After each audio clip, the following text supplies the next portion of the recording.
We learned how to compute and identify the central tendency measures by hand. But would you be able to identify and spot it by just taking a look at a graph, specifically a histogram graph, which is a frequency distribution graph? For example, are you able to spot any of the central tendency measures in this graph? In this graph, on the x-axis, you have the temperature set, and on the y-axis, you have the frequency distribution percentage or probability. Are you able to spot the mean here, or the mode, or the median? The answer is the mode can be identified easily because the mode is the most frequent data set here, and that would mean that the one that has the highest, the largest bar. So 25 is going to be the mode here, but it's not easy to identify the median or the mean.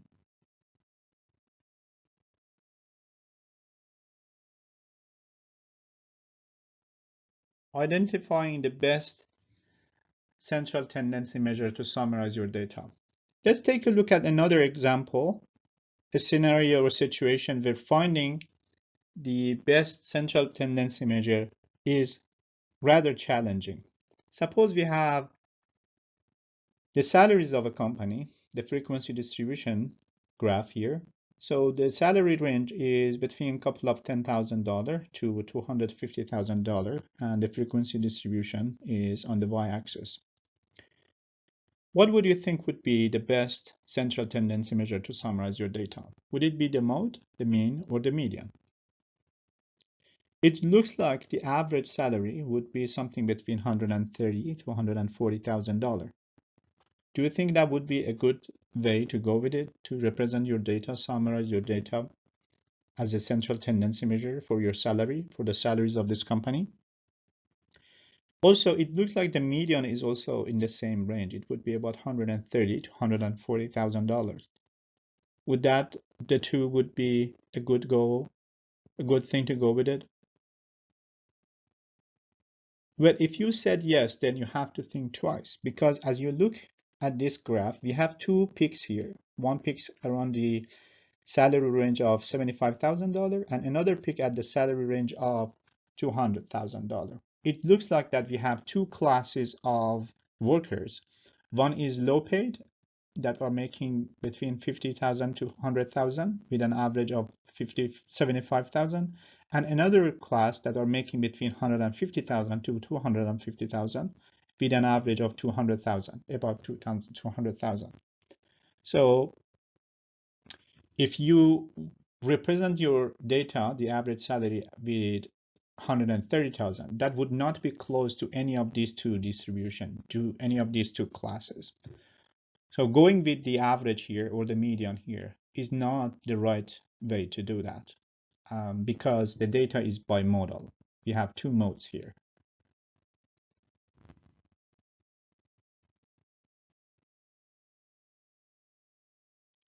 Let's reflect more on the previous example. So we realize that the mean and the median for the previous example is not necessarily helpful to represent and summarize the central tendency of our data, the salaries in the company. And if I had only just told you about the salary range, if I had only told you that there is this company that the average salary is about 130,000 and it ranges from a couple of 10,000 to 250,000 and the median also is about $130,000. You wouldn't know if these two measures are the best way to go with representing or summarizing your central tendency until you actually had graphed the data. When you graph the data, you would have realized that, okay, it looks like we have a two-mode, a bimodal data set here. And only then would you have realized that representing your data set, the central tendency in your data set using the mean or the median is not the right way to go with it. So it shows the importance and significance of plotting your data. That's a good practice to do, to plot your data to get a sense of how your data and distribution of your data looks like.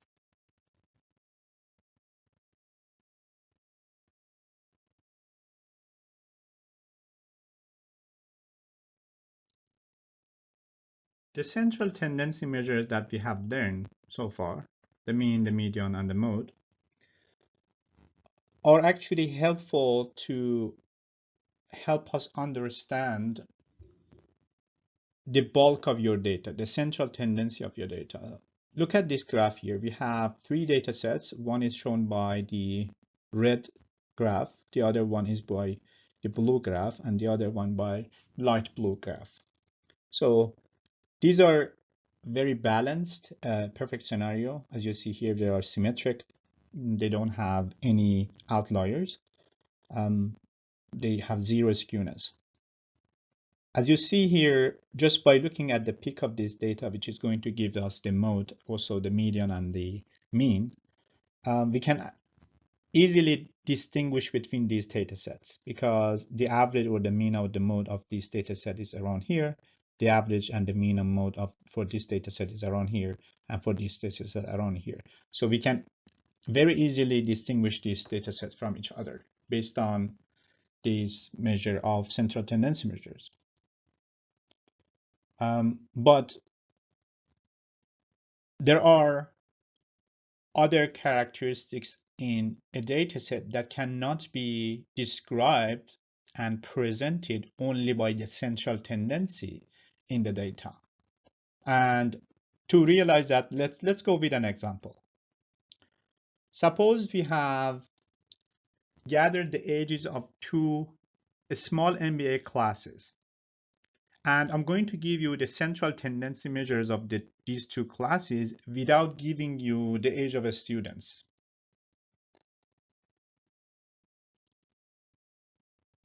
So the first class, the average age is 30.1, the median is 30.5, and the mode is 32. The second class, the average is 30.1, which is exactly equal to the first class. The median is 26.5, which is younger than the first class, and the mode is 24, which is also younger than the first class. What would you think about the distribution of these classes? Suppose each class has about 10 students. So what I want you to do is I want you to use these measures and try to come up with a distribution, a picture, a distribution of the two classes' ages of students.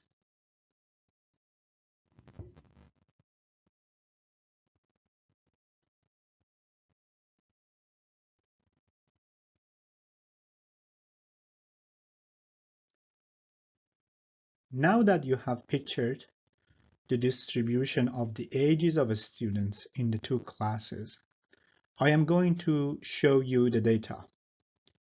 These are the ages of students in class 1, and these are the ages of students in class 2.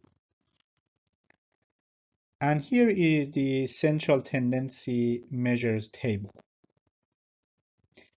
It looks like the average, the mean ages of students in class 2 and class 1 are exactly the same. But the median age of students in class 2 and the mode of the ages of students class 2 are smaller than those of class 1. Does this mean that students in the second class are younger than students in the first class? Well, actually, it is not easy to make a comparison between two data sets by only looking at the data themselves. So let's graph the data. This is the graph for the ages of students in the second class in blue and the first class in green. As you notice, it looks like we have more variety of ages in the second class plotted in blue than we have in the first class plotted in green, meaning that the younger students in the first class are older than the youngest students in the second class. Also, the older students in the first class are younger than the older students in the second class. But we couldn't get this understanding and feeling of the variation distribution in our data set by taking a look at only the central tendency measures. So what should we have done? Or what kind of measures would actually help us here?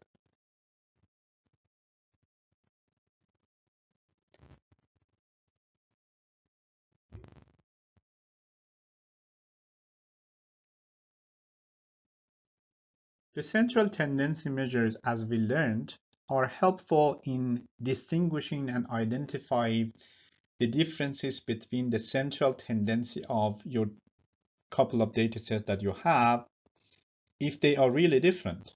So in this example, as you see here, we have three different data sets that their central tendency are different, and we can distinguish them from each other by using the central tendency measures. So here, using either of the mean, the median, or the mode, we can distinguish these three data sets from each other. But where the central tendency comes short and won't help us is the situation where we want to investigate and study the variability in our data. So this is an extreme example. As you see here, we have three data sets that the central tendency measures, the mean, the median, and the mode, are exactly the same. They are similar. But these three data sets, they are not equal. The graphics for these three data sets are not the same. If you look closer, the distribution data for the light blue is actually much wider. That means that there are more variability in the data set than, for example, the blue one. For the blue one, it has less variability than the light blue, but more variability than the red one. And the red data set has the least variability among these three data sets. So we need to figure out a set of measures or a measure that can help us distinguish between different data sets based on variability.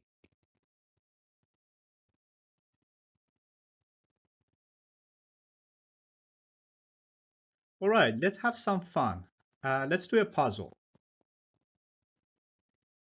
There is a lake with an average depth of 3 feet. Suppose you don't know how to swim and you have to cross the lake to actually access a treasure in the little island. So there is this treasure in the middle of the island, in the middle of the lake. And if you want to access the treasure, you need to walk into this lake on your feet and go and get the treasure. The average depth is 3 feet. Would you cross it and go get the treasure? Try to think about it. This is a puzzle.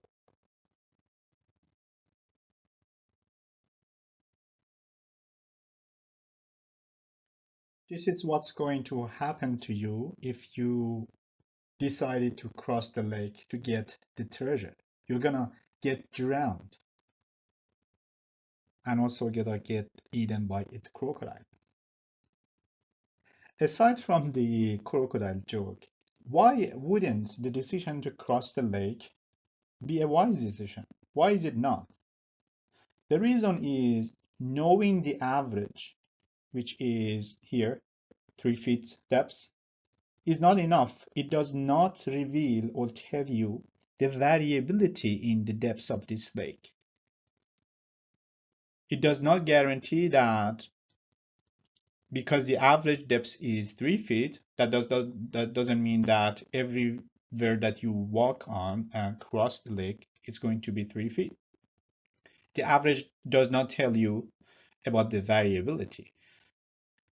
A very important takeaway from this is that just knowing the average is not enough.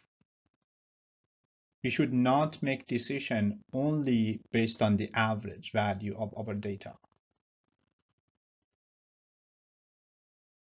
Consider the state of a drunk man wandering around in a busy highway. Suppose his average position is exactly in the center of the highway. Do you think he would survive?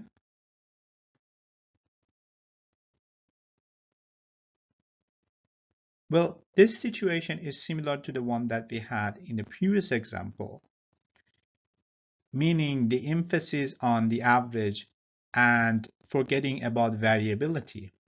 It's not the average of his position that is going to kill him. It's the variability, the variance of his position is going to kill him. So if he managed to exactly stay right in the center of the highway, he's possible is going to survive. But if he wanders around left and right lanes, then he's possibly going to get killed. The takeaway is similar to what we had before, and this is called the flaw of averages.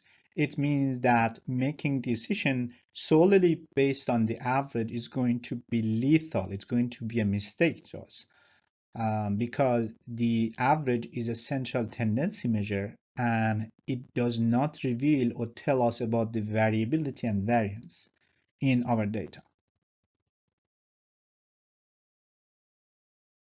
The flaw of averages. The only certainty is that nothing is certain. So said the Roman scholar Pliny the Elder, and here we are some 2000 years later, and it's a safe bet that he would still be right. The information age, despite its promises, also delivers a dizzying array of technological, economical, and political uncertainties. This often results in an error called the flaw of averages. The flaw of averages is a fallacy as fundamental as the belief that the earth is flat. The flaw of averages states that plans based on the assumption that the average condition will hold true and occur are usually wrong. And despite this, in real life, the flaw continually gums up investment management, production planning, and other seemingly well laid out plans in businesses and industries. The flaw of averages is one of the cornerstone of the Murphy's law. What can go wrong does go wrong.